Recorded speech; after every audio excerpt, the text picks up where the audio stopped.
ऐसे ऐसे ग्रंथ हमारे पास हैं, उन ग्रंथों पर हर साल लीलाएं होती हैं, टीवी में अनेक प्रोग्राम उन पर होते हैं, घर घर में उनको सब इस कथा कहानी को जानते हैं।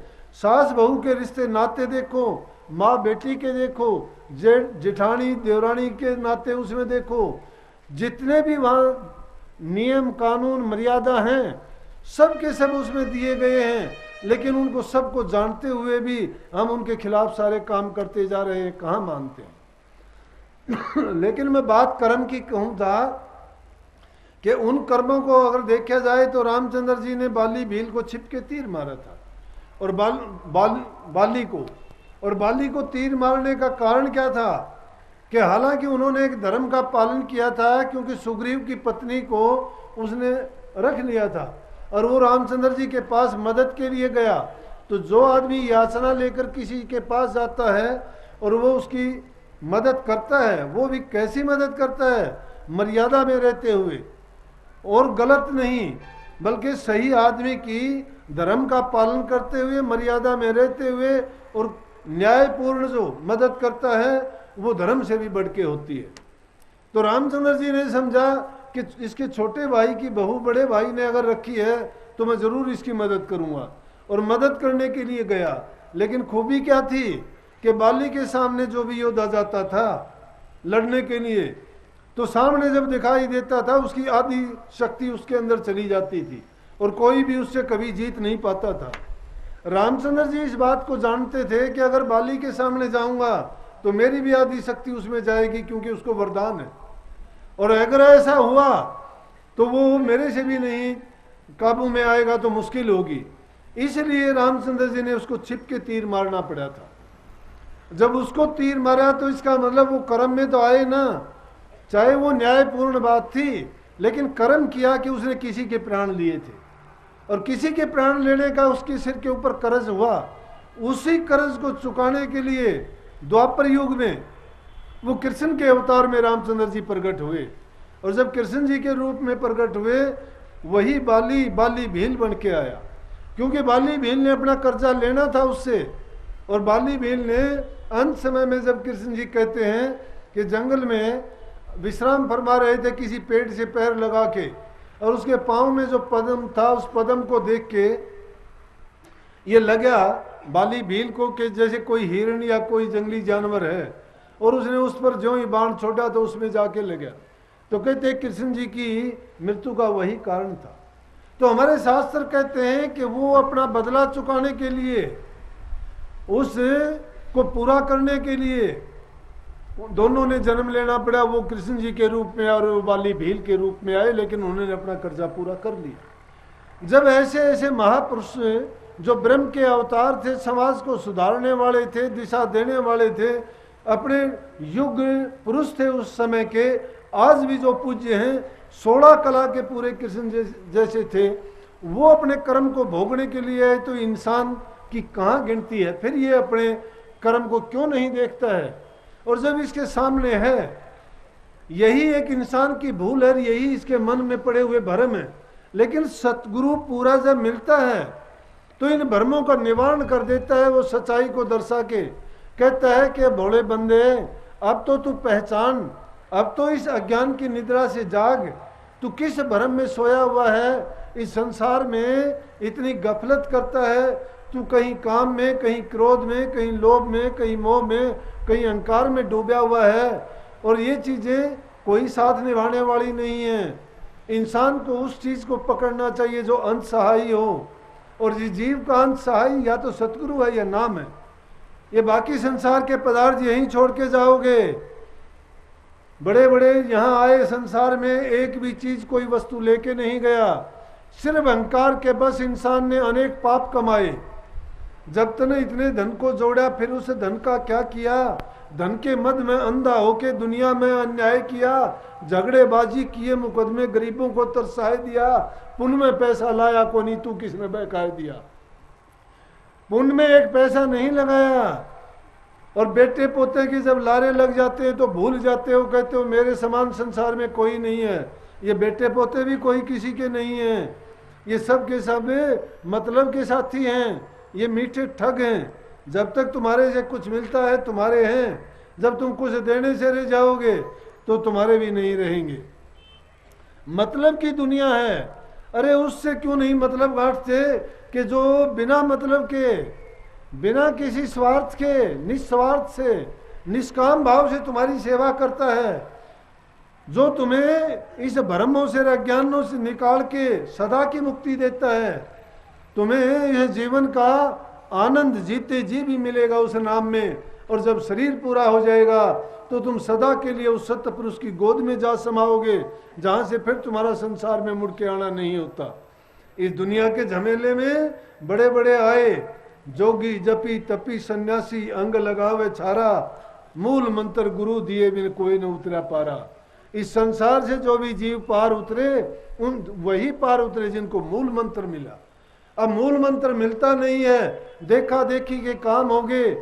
जो नाम को खुद नहीं जानते, ठिकाना उनका नहीं है, ठिकाना गुरु का नहीं है, नाम भेद को समझा नहीं, पिछलों की टेक बांध ली, पिछलों की जो बंद है टेका, जिनको कभी आम आंख नहीं देखा, टेक बांध के हम क्या करते हैं कि मेरा गुरु बड़ा है, मेरा गुरु कबीर साहब है।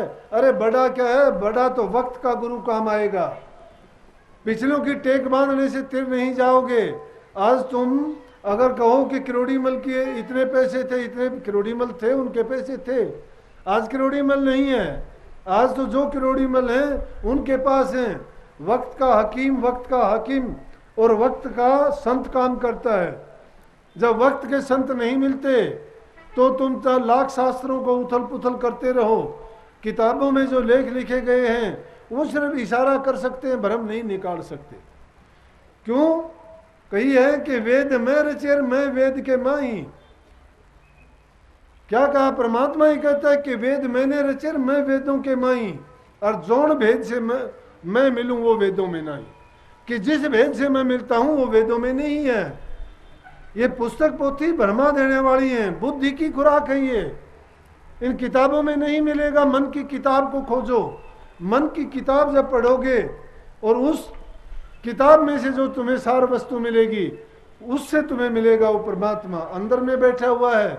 उसी नूरी गुरु के लिए संत महात्मा ऋषि मुनि किसी कोई तप का रास्ता ढूंढता है, कोई हठ योग करता है, कोई सुर शब्द योग बताता है, कोई कितने कष्ट करता है, कोई चाचरी, कोई भूचरी, कोई अगोचरी, कोई उणमणि करता है।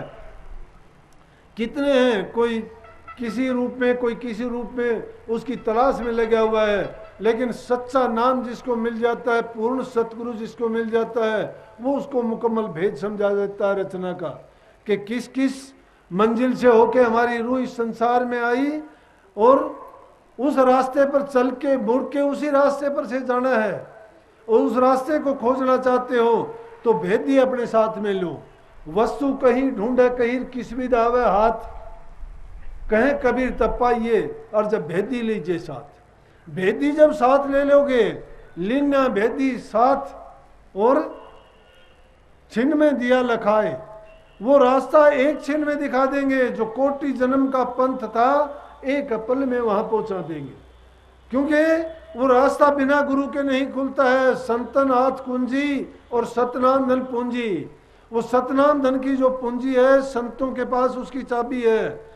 जब उस संतों की शरण में जाओगे, उनकी आज्ञा का पालन करोगे और उनसे प्यार का नाता जोड़ के, उनकी बात पर यकीन करके उनके वचन की पालना करते रहोगे, जो जो तुम उनके अभ्यास करते जाओगे त्यों त्यों तुम्हारे मन के भ्रम निकलते चले जाएंगे। अज्ञान रूपी जो अंधेरा है छट जाएगा और ज्ञान प्रकाश होता चला जाएगा और अंतर में तुम अपने उस प्रियतम को पालोगे। सभी की जिनको भी सुख मिला, शांति मिली, नाम में मिली। बड़े बड़े राजा महाराजा सब के सब, कितने ऐसे राजाओं के आपने किस्से सुने होंगे जिन्होंने राजकाज को, ऐश आराम को त्याग दिया, अपने महलों को त्याग दिया। अगर उन चीजों में सुख होता उन चीजों में सुख होता तो राजा महाराजा कभी नहीं छोड़ते। अनेकों राजा मिलेंगे। अपना देश के इतिहास में खोज के देखोगे कितने राजा हुए जिन्होंने अपने हाथ से कमा के खाया, राज के खजाने से नहीं खाया। क्यों? कि उनके उनके जो गुरु ने ज्ञान दिया था और जो गुरु के संग में लगे थे, उनका अज्ञान मिट गया था और उन्होंने इस चीज़ को भली भांति समझ लिया था कि जो इंसान अपनी हक हलाल की कमाई खाता है उसी के शुद्ध विचार होंगे। शुद्ध विचारों वाला ही इंसान नाम की कमाई कर सकता है। जिसके शुद्ध विचार नहीं है वो संसार में भ्रमता ही रहेगा। क्यों? माया रूपी देश है। इस माया के ख्यालात जब हो जाते हैं, इंसान का जैसा ख्याल है उसी के अनुरूप उसका जीवन बनता चला जाता है। तुम जैसा सोचते जाओगे वैसा होता चला जाएगा, क्योंकि इंसान सोचता है वैसा करने का प्रयास भी करता है। वो अलग बात है कि उसमें कभी असफल होता है, कभी सफल होता है, लेकिन वो कोशिश जो करता है वो अपने ख्याल के अनुसार करता है। दूसरा इंसान उसको लाख पढ़ाए लाख कहे नहीं करता। जिन जीवों के खोटे कर्म होते हैं वो चाहे संतों के ढंग चले जाओ, चाहे वो सत्संग में जाओ, जैन उग्रा सत्संग में जावे, कड़वे कड़वे त्योर लखावे,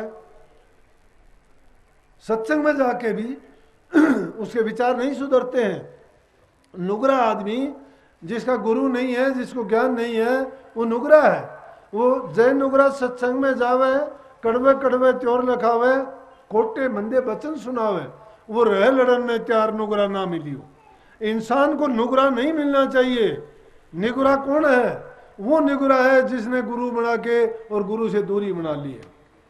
जो गुरु के पास कभी आया नहीं हो तो बेगुरु का है, उसको ज्ञान ही नहीं है गुरु का। लेकिन ऐसा नुगरा आदमी तुम देखोगे सत्संग में जाएगा तो भी उसका हिसाब किताब दूसरा ही मिलेगा, उसके ख्यालात दूसरे मिलेंगे, और जब बोलोगे वो झगड़ा करने के लिए तैयार रहेगा।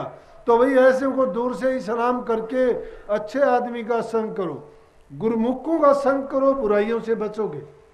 गुरुमुखों का संग करोगे तो तुम्हें अपने आप ना चाहते हुए भी अपने आप गुण मिलते चले जाएंगे। अरे पानी के पास बैठने से ठंडक मिलती है, अग्नि के पास जाने से आपको गर्मी मिलती है, भले पुरुषों के पास बैठने से हमें अच्छे गुण मिलेंगे। इंसान को जन्म कहाँ मिला था? हिंदुस्तान में।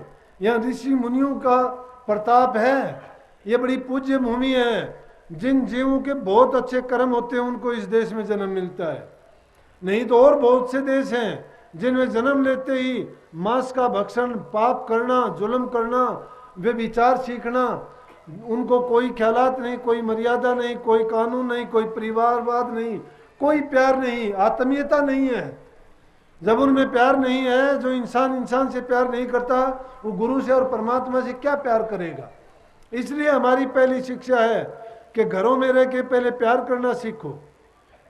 परिवार ऐसी इकाई है पूरी दुनिया की जिसके घर में प्यार नहीं है, घरों में शांति नहीं है, जहाँ एक आदमी के कहना नहीं मानते हैं, जहाँ कोई मान मर्यादा नहीं है, सामाजिकता नहीं है, वहाँ आत्मीयता भी नहीं होगी।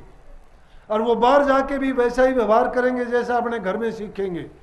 इसलिए बच्चों को अच्छी शिक्षा दो, उनको अच्छे ख्यालात दो। लेकिन हमारी गलती सबसे बड़ी है, बिगाड़ते हम हैं बच्चों को। टीवी के सामने बैठे रहते हैं। आज टीवी पर जितने प्रोग्राम होते हैं उनसे बच्चों के संस्कार बनते हैं। टीवी में एक भी अच्छा संस्कार नहीं, अर्धनग्न क्या पूर्ण नग्न चित्र दिखाए जाते हैं उन पर, तो बच्चे उनको देखना पसंद करते हैं। बच्चे नहीं, बूढ़े आदमी, बुजुर्गों को भी ये आदत होती है। इंसान की ये लत लगाई है जिसने बनाया, काल पुरुष ने। काल का देश है, काल ने इंसानों को पैदा किया, तो इन्हें पैदा किया तो संसार में भरमाने वाली चीज पैदा कर दी। ये उन्हीं चीजों में रच पच के खुश रहना चाहता है, इसलिए उसने ऐसी ऐसी रचनाएं रच दी ताकि उन्हीं में मस्त और मगन रहे, ये दुनिया से निकलना ना चाहे। बल्कि जब छूट ली थी वरदान में, इसने मांगा था काल पुरुष ने भक्ति की, सतपुरुष की, कहा था कि जिस भी योनि में जाए ये जीव खुश रहे, इसको जो भी योनि मिले उसी में खुश रहे, इसको अपने पिछले जन्म याद ना रहे। पिछले जन्म याद हो, हमें पता लग जाए कि अरे पीछे हम ये खोटे मंदे करके आए थे, अब तो कम से कम अपने जीवन को बनाने मौका मिला है। लेकिन संतों ने ये भेद बताया तो किसको जस्ती है, क्योंकि वो हमें दिखाई नहीं देती। हमें अगर कोई कहता है कि देखो ये सूर्य है, दिखाई देता है, मान लेंगे। अगर तुम्हें कोई कहे यहां सूर्य है अंदर में, नहीं मानते। तुम्हें बाहर कहता है कोई कि यहां तारे टिमटिमाते आकाश है, लेकिन संत कहते हैं अंदर में आकाश है, चंद्रमा है, लेकिन नहीं मानते। क्यों नहीं मानते? ये आंख नहीं फोड़ी हमने, ये नहीं खोली हृदय की आंख। वो 10वीं आंख जब खोल लेंगे, और वो कब खुलेगी? वो संत बताते हैं उससे खुलेगी। संतों का बताया वो 10वां मार्ग है, वो 10वां रास्ता है, वो 10वें द्वार की तरफ लेके जाता है। उस रास्ते पर जब जाएंगे तब हमें ये संतों की बात पर यकीन आएगा। और अगर हमें दुनिया की बातों के लिए कोई कहता है, उन पे सब पे यकीन करते हैं। आपको कोई कहता है कि अनाज डाल ले, अनाज का तू भंडारण कर ले, 2 महीने बाद बड़े भाव आएंगे, तुम कोठे ठोक दोगे। तुम्हें कहेगा सोना बहुत चढ़ेगा, सोने को वहीं जब्त कर दोगे, लेके रखोगे, क्योंकि मानते हो सोना दिखाई देता है, तुम्हें भाव भी दिखाई देता है। लेकिन संत कहते हैं सोना नहीं, अनाज नहीं, हीरे जवाहरात से भी महंगा नाम है। उस नाम में बड़ी उस कीमत है, उसका बड़ा गुण है। नाम दिखाई नहीं देता आपको, गुण दिखाई नहीं देता, कैसे जचेगी आपको? क्यों? इन हाथों में नहीं आता, वो पकड़ा नहीं जाता। लेकिन जिस चीज में पकड़ा जाएगा, वो पकड़ने वाली चीज है, उसका भी रंग रूप नहीं है, उसका भी वही रंग रूप है जो शब्द का है, जो परमात्मा का है। इसीलिए कहिए स्वामी जी महाराज ने, सुरत शब्द दो अनुभव रूपा, तू तो पड़ा भ्रम के कूपा। ये जो है इन भ्रम के कूप में पड़े हुए हो। सुरत और शब्द तो अनुभव के रूप हैं। अनुभव कब होगा? जब अभ्यास करोगे। अभ्यास किस चीज का? नाम का। और वो कहाँ होगा? एकांत में जाके गुरु के रूप का ध्यान करते हुए, नाम का सेवन करते हुए।